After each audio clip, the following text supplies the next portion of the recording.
clase es, bueno, es una clase un poco tediosa, no es de las más bonitas. Es anatomía, recuerdo un poco de anatomía, de tiroides y hablar algo de bucio, ¿ya? Ustedes ya saben que anato siempre es un tema un poco fastidioso, tedioso, ¿ya? Entonces, ¿qué tenemos que recordar de lo que hemos hecho en anatomía? La tiroides vamos a componer de dos lóbulos, el istmo, ya en algunos casos un lóbulo piramidal.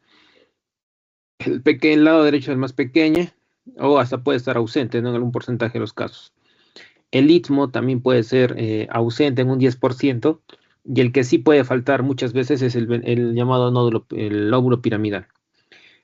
¿Dónde se presentan los quistes tiroglosos? Alguna vez ha sido pregunta, el 1% puede ser hacer cáncer. ¿Y en qué tipo de estirpe celular? La mayor parte son papilares. La mayor parte de estos quistes del tirogloso se unen al yoides, y en muchos de estos pacientes, bueno, pueden tener algún examen normal, ¿no? Gamografía o ecografía tiroidea. Entonces, siempre hay que tratar de tener una antecedente para poder determinar si es que es este o no el caso del paciente.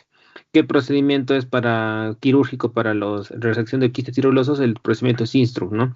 Que lo que consiste en resecar todos los fragmentos del conducto, de este conducto tirogloso, que es un agujero ciego, y la porción media también retirada del hueso yoides, ¿no? Entonces, para tenerlo en cuenta. La tiroides se extiende desde la quinta a la primera vértebra, de la quinta cervical a la primera torácica, un peso más o menos de 30 gramos, color marrón.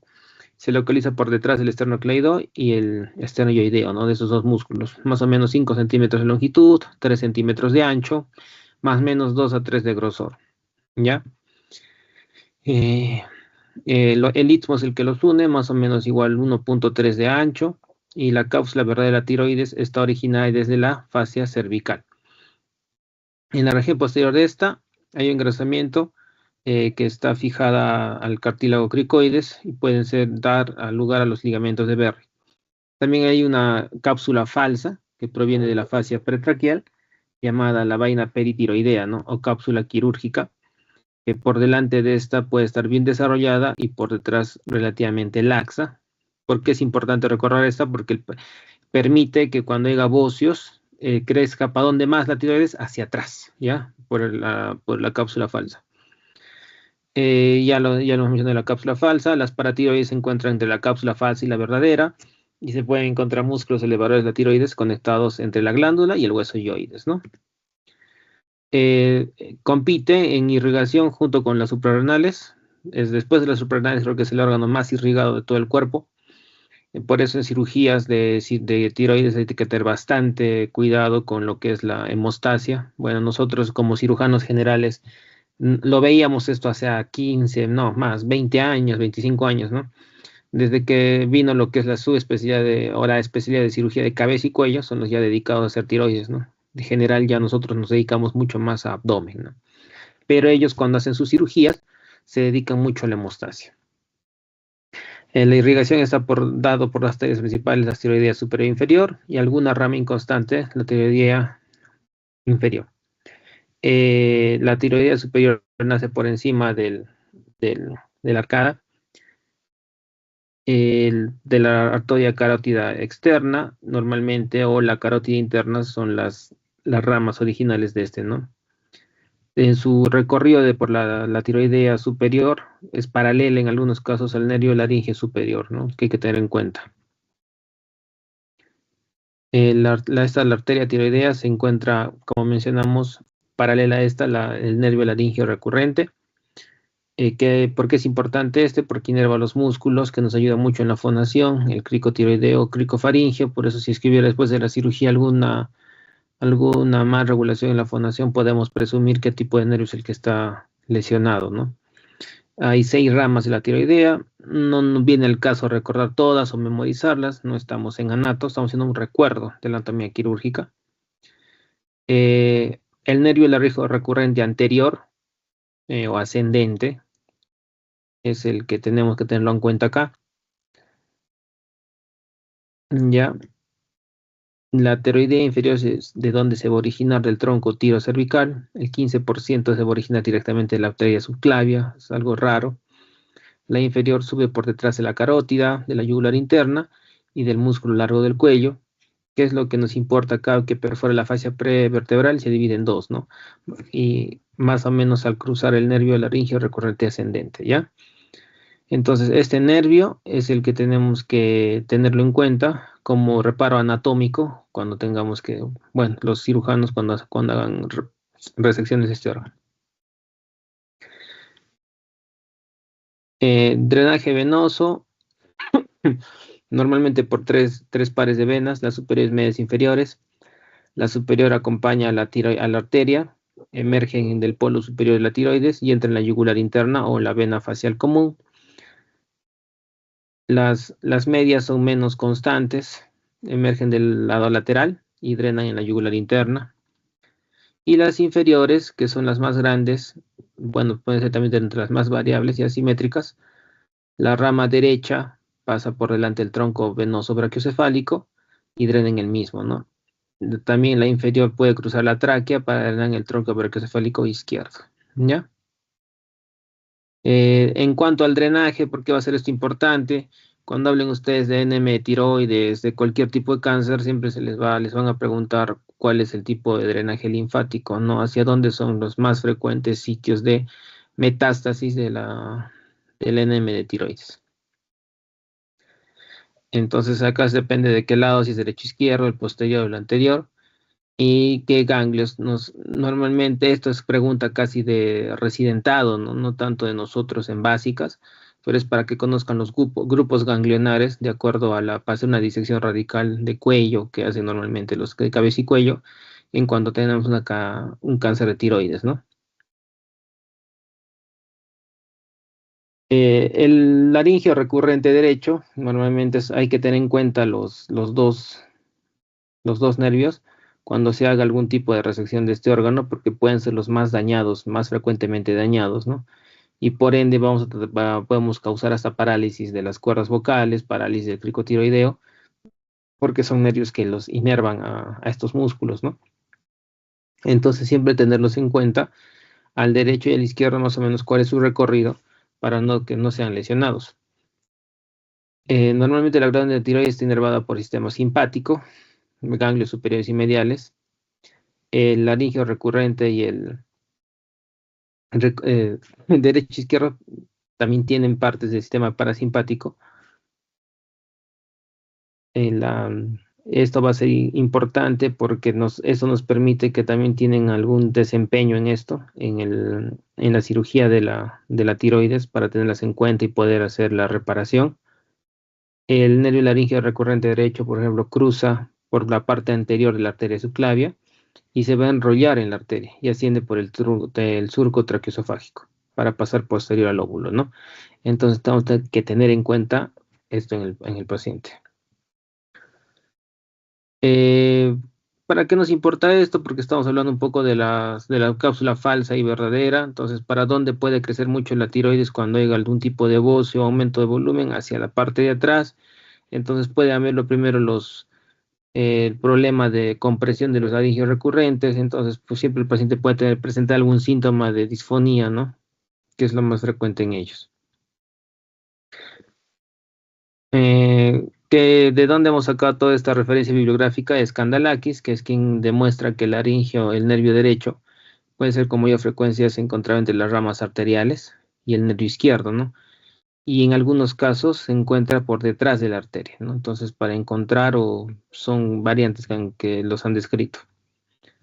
¿Dónde se lesiona habitualmente el laringio recurrente? Lo hace justo por debajo del punto en el que el nervio pasa por debajo de las fibras del músculo constrictor inferior, ¿ya? Para hacer de intralaringio.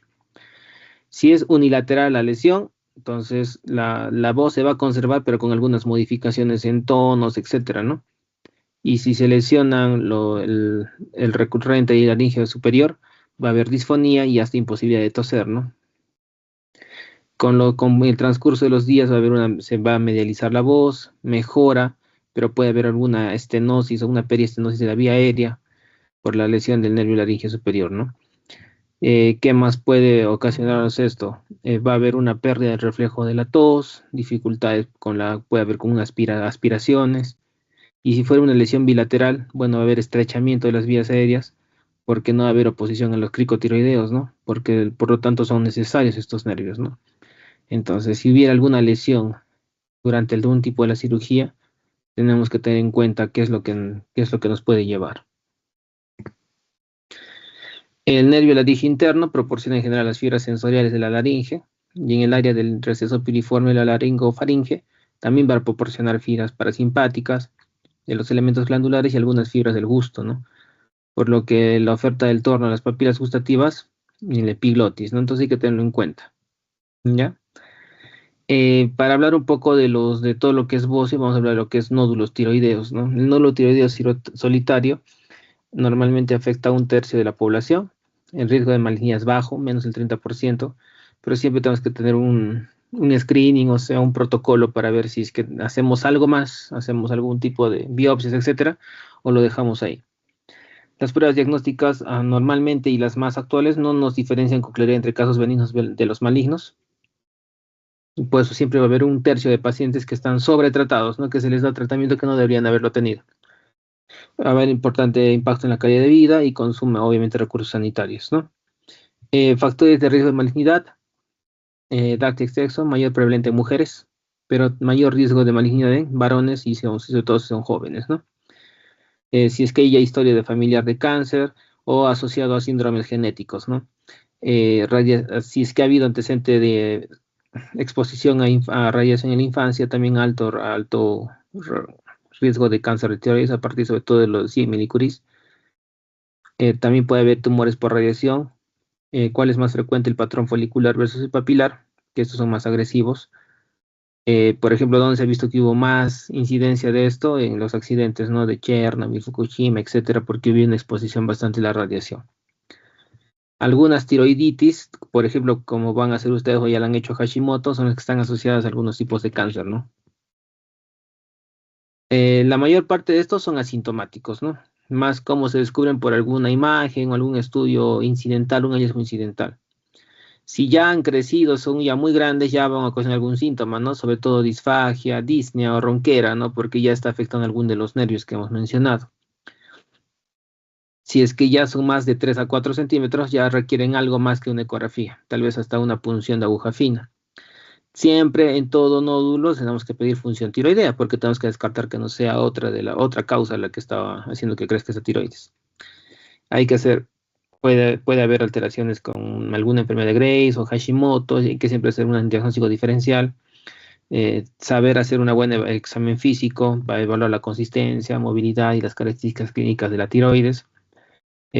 Cuando sospechamos de algo maligno, ya si son nódulos duros, fijos, de crecimiento rápido y que siempre casi debutan con síndromes compresivos, ¿no?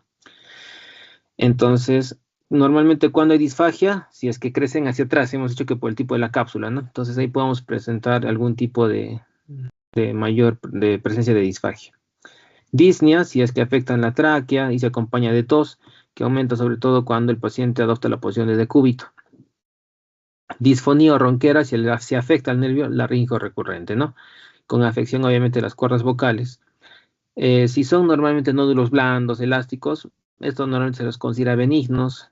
Y si es que aparte del nódulo ya hay adenopatías, tenemos que sospechar de que es algo maligno. Las pruebas de función que nosotros conocemos, ya sabemos, TSH en todos los pacientes, si es que es una TSH suprimida o límite inferior, hay que sospechar de un nódulo hiperfuncionante. Casi un 3% son los foliculares. En este caso ya recomendamos gammagrafía, punción por aguja fina. Podría estar no indicada, pero es algo que se puede hacer. En hipertiroidismo, la función quedaría simplemente reservada para nódulos no hiperfuncionantes en gammagrafía o características sospechosas en la ecografía, ¿no? Y también hay que ver si es que hay hipotiroidismo, TSH alta con T4 normal. Acá tendríamos que descartar anticuerpos antiperoxidasa, ¿no? ¿Qué otros exámenes de laboratorio siempre pedirlos? Esto lo han visto en las anteriores clases: calcio, PTH, vitamina D, para descartar que no haya algún sincrónico con las paratiroides, ¿no? La calcitonina es útil, sí, en casos sospechosos de cáncer medular, nos va a ayudar mucho, pero si es que yo tengo alguna sospecha, pero no se recomienda que pidamos a todos los pacientes. Y los anticuerpos antiperoxidasa se sospechan de cuando yo pienso en una tiroiditis autoinmune. La ecografía siempre va a ser en tiroides la mejor técnica hasta el momento de imagenología, es la mejor con ayuda al diagnóstico. Qué evalúa parénquima, si es que está homogéneo, el tamaño glandular, si es que hay lesiones dentro de la tiroides, características de los nódulos, etcétera, ¿no? O sea, nos va a ayudar en todo y aparte ver si es que hay algún tipo de adenopatías. Nos van a describir el tipo de nódulo, de qué tamaño es, si, dónde se localiza, la composición de este, etcétera, ¿no? Y es que es maligno, papilares, la forma más alta, son más altos que anchos, en el corte transversal ya presentan microclasificaciones, márgenes irregulares, son hipoecogénicos, composición sólida, ¿no? Entonces son características de ecografía que debemos tenerlos en cuenta, sí, hay que tratar de tenerlos, memorizarlos, algunos sí, lastimosamente, porque estos van a ser motivo de preguntas, tal vez en sus prácticas o en el mismo examen, ¿no? Es de acuerdo a con quién estén rotando. ¿Ya? El cáncer medular se caracteriza pues, porque presenta mayormente microcalcificaciones y hipoecogenicidad. El carcinoma folicular es aspecto menos sospechoso en ecografía. Muchas veces lo piensan que es un nódulo normal, o sea, benigno. Tener en cuenta este cuadrito, que comparan, por ejemplo, las clasificaciones en lo que es la ATA del 2015, ¿no? El EUTIRADS y el TIRADS, ¿no? Entonces, normalmente, ¿cómo nosotros o cómo los clasifican de acuerdo al tamaño y de acuerdo a estos diferentes tipos de clasificaciones? El ATA es pues la Asociación Americana de la Tiroides, ¿no? Entonces, son diferentes. El EU, por ejemplo, es de la Asociación Europea. Entonces, comparaciones de cómo ellos, cuáles son sus sospechas frente a un nódulo maligno o un nódulo benigno, ¿no? Entonces, siempre tener en cuenta eso, ¿no? De acuerdo a lo que estamos viendo. En citología, el que más nos va a ayudar es el Bethesda, ¿no? Es la prueba de diagnóstico que más nos ayuda para diferenciar entre un maligno y un benigno. Y la prueba, esta es la que nos va a ayudar a establecer una decisión terapéutica para cada paciente, ¿no? Entonces, ¿qué deberíamos hacer para obtener esta prueba de Bethesda? Punción de aguja fina con una aguja de 23. Y la clasificación, ¿cuál es de Bethesda? Uno, si es una muestra insuficiente para el diagnóstico. Dos, que es benigno, no sale eso, un Bethesda 2. Un 3, que ya tipia o lesión folicular, que no se sabe muy bien si es benigno o maligno. 4, ya nos confirma neoplasia. 5, sospechoso de malignidad. 6, diagnóstico ya de malignidad. Y de acuerdo a cada uno de estos es el riesgo de malignidad asociado, ¿no? El PAP nos puede ayudar a diagnosticar un papilar. ¿Y qué tipo de variante puede ser? Puede ser un folicular, de un carcinoma papilar, de un anaplásico, de un medular, y ver si es que ya tiene algún mayor riesgo de metástasis, como lo van a ver ustedes más adelante en sus demás clases, ¿no? Los diagnósticos más frecuentes son el adenoma folicular y dentro de estos el cáncer de tiroides, ¿no? Con su variante del papilar. ¿Qué es lo que deberíamos hacer? Si es que nos sale un Bethesda 1, es repetir el PAP, ¿no? En el Bethesda 2 normalmente, ¿qué es lo que nos sugieren? Pueden ser quistes o son nódulos, tiroiditis. Una recomendación acá es de cada seguimiento cada 12 a 24, ¿no? Meses durante unos 5 años.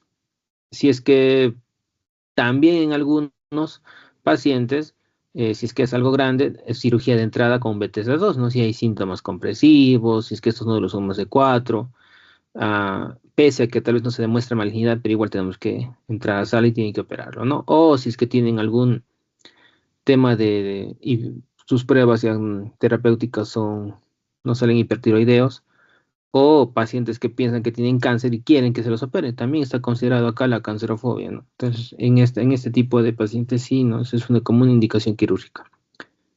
Albetesa 3, reintentar la punción para poder reclasificarlo. Si esto nuevamente se repite y el nódulo grande que considera que una hemitiroidectomía, ¿no? Bethesda 4 va directamente a cirugía diagnóstica según las guías que va a dar cada asociación, si es la americana o la europea. Bethesda 5 6 ya tenemos que ampliar estudios de extensión si es que hay algún tipo de metástasis de las cadenas las laterales del cuello, y si sospecha por PAF antes de hacer la linfadenectomía lateral hay que, tratar de sacar todas las lesiones, incluyendo puede hacer una linfadenectomía lateral, si hay lesiones quísticas, valorar las metástasis, si es que hay que hacer tal vez ya toda una tiroidectomía total, y esta se asocia a un vaciamiento ganglionar de todo el cuello, ¿no? Que son cirugías ya totalmente eh, grandes, invasivas, ¿no? En cuanto al bocio, la causa más frecuente del bocio es un crecimiento difuso, simétrico o asimétrico puede ser, y en la ecografía vamos a ver varios nódulos, ¿no? No solo uno como en el otro. Todo lo que hemos hablado anteriormente es para un nódulo solitario. En cambio, el bocio son varios nódulos, una fácil diferencia entre los dos, ¿no? En la patología, es de la patología de las tiroides más frecuentes en el mundo, más frecuente en mujeres que en varones, más o menos un 4 o 5% presente en mujeres, más del 50%, y que es un bocio palpable, ¿no? Y podemos aumentar nuestra sensibilidad si es que nosotros utilizamos ecografía para hacer el diagnóstico. Como sabemos, la causa más conocida es por deficiencia nutricional de yodo, dos tipos fundamentales, el endémico y el diferenciado. El endémico afecta más o menos el 15 a 20% de la población. Como ya saben, es falta de yodo, donde era mayormente presente esto en áreas donde no tenían la posibilidad o no estaba el yodo disponible, ¿no? El esporádico, 5% de la población, producido por factores familiares o genéticos, o que haya sido sometido a alguna sustancia bociogénica, ¿no? Que lo que va a hacer va a ocasionar un déficit en la síntesis de las hormonas y aumento de la TSH. Puede ser brócoli, coliflor, tabaco, fármacos como es la isoniazida, salicilatos, y que aumenten la secreción con aceite de soja o girasol, ¿no? Está relacionado con eso. Los dos tipos de bocio, los dos déficits de síntesis, van a conducir a una estimulación constante de la TSH. Inicialmente va a haber una hiperplasia difusa y con el paso del tiempo una hiperplasia nodular, pérdida del estroma, áreas de degeneración hemorrágica, fibrosis y calcificaciones, ¿no? ¿Cómo se presenta? Amplios rangos de los tamaños, va desde 20 hasta 100 cc. La mayoría son eutiroideos, o sea, no va a haber ninguna modificación en el perfil tiroideo, asintomáticos muchas veces.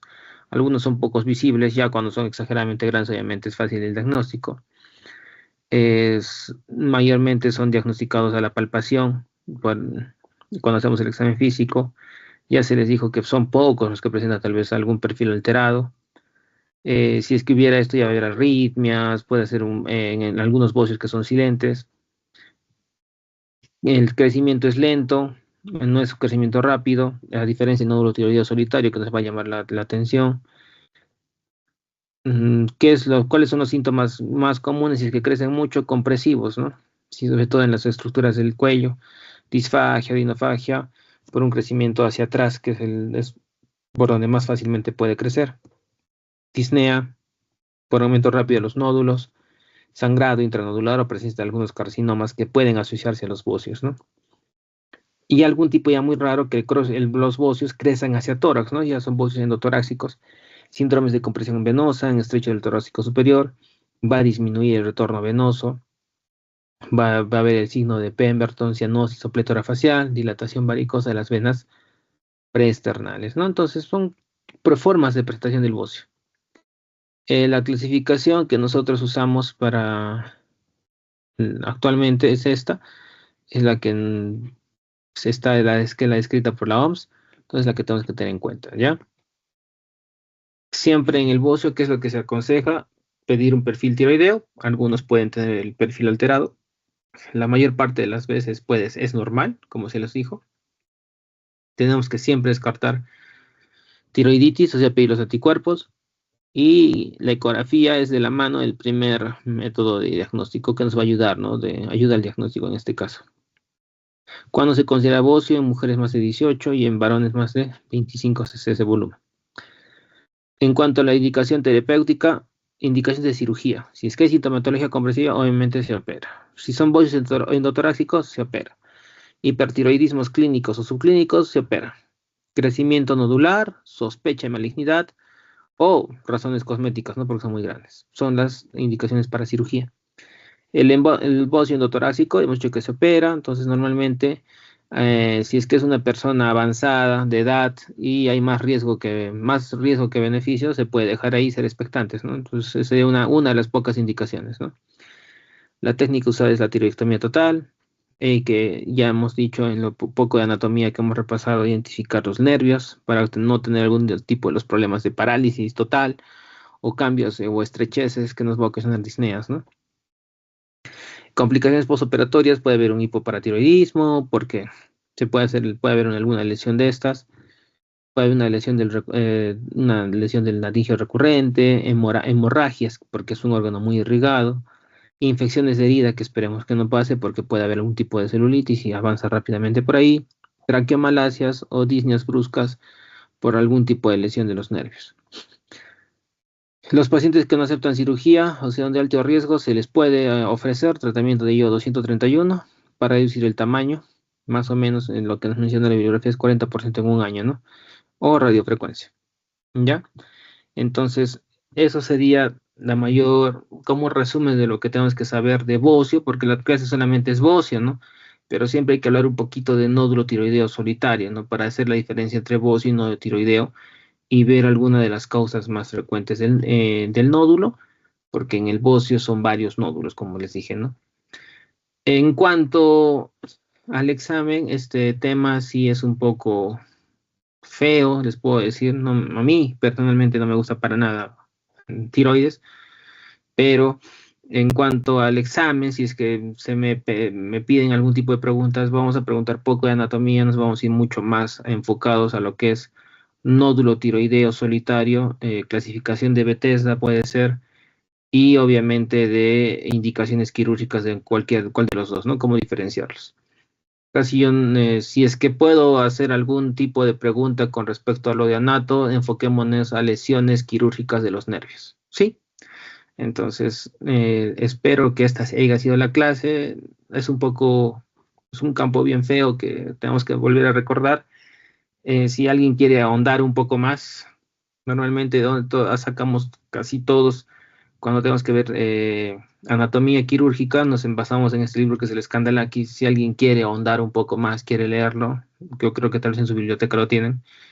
De donde yo me he basado un poco para hacer la bibliografía de este libro, que es muy bueno. Si fuera en pregrado, sugeriría leer este libro, no tanto el Savinson, pero bueno, su bibliografía oficial es el Savinson, es de la Asociación Española de Cirujanos, ¿no? La S, la tercera edición. Ya chicos, entonces esta ha sido la clase, ha sido, esperemos, corta, sí, pero eh, ya les estoy dando luces de que más o menos pueden ser lo que venga en el examen. Lean eso que les he dicho y pues nada, ¿no? Cualquier otro tipo de consulta o preguntas, estamos para ayudarlos. Muchas gracias, doctor. Listo, cuídense, chao. Hasta luego, doctor, gracias. Chao, doctor.